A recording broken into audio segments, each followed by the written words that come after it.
Good morning, everybody. Mike Vacchi, Princetontrader.com, here with your Tuesday morning pre-market webcast. Okay, so we continue to march along here, marching along the upper band. We've already engaged it in Globex tonight, so this band ride will live on into tomorrow. It is basically 5-6 sessions in the making out of this compression zone.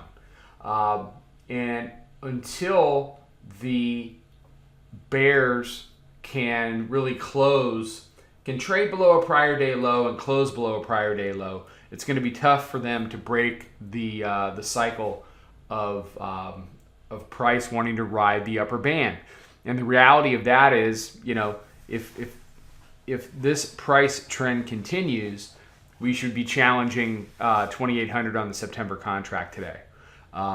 That's just it's what's next. People continue to fight the rally. And in fighting the rally, it fuels the rally. We traded basically in a range overnight between 91 and you see these multiple touches of down around 83, 84. We've moved up. 91 was the marker that I put out on a short trade for everybody into the close last night. We got paid on it 3 times, but it wanted to trade between 84 and 91, 84, 91, 84, 91. We've traded down to 82.25, about 7.20 this morning. I'll be interested to see if we can get up over the top of the hourly mid-band and get back up towards 91. If the bulls can do that, then the chances of them printing another higher high are pretty good. And the reason I just keep putting higher high, on the chart is just to demonstrate that since the dip buy, I want to say, what was it, last Tuesday or 2 Tuesdays ago at 26.75, we've just been on a march.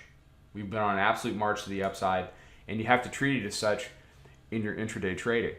Don't get caught trying to swing short this thing and doing a bunch of ads, and just it's a disaster. So watch 88 on the upside. That's your hourly mid-band. If we can break prior day low being 74 quarter, then the bears would have an opportunity to challenge the weekly pivot down at 27.66.75, which is, fairly typical for the first couple days of the week. When we get into this longer term uptrending price action, the typical scenario is a test of the weekly pivot, Monday, Tuesday, anytime really before noon on Wednesday. Typically it would hold, and then the more directional days of Thursday and Friday would belong to the bulls. I would not be surprised if we were able to test the weekly pivot. Now, last week, it had no interest in even remotely getting down there. It ran up pretty quick, pretty fast, and it didn't go back. It's gone up 20 handles this week, but it's certainly not running away from itself. We're sitting at about 10 handles from the weekly low, and it's another 8 handles down to the weekly pivot. So it's not out of the question.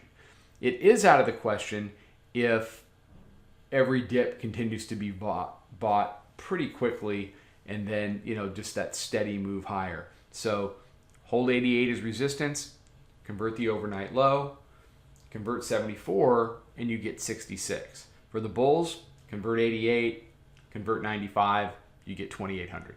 All right, everybody have a fantastic day. I will be out on social in a little while. Until then, trade them well, and I'll talk to you.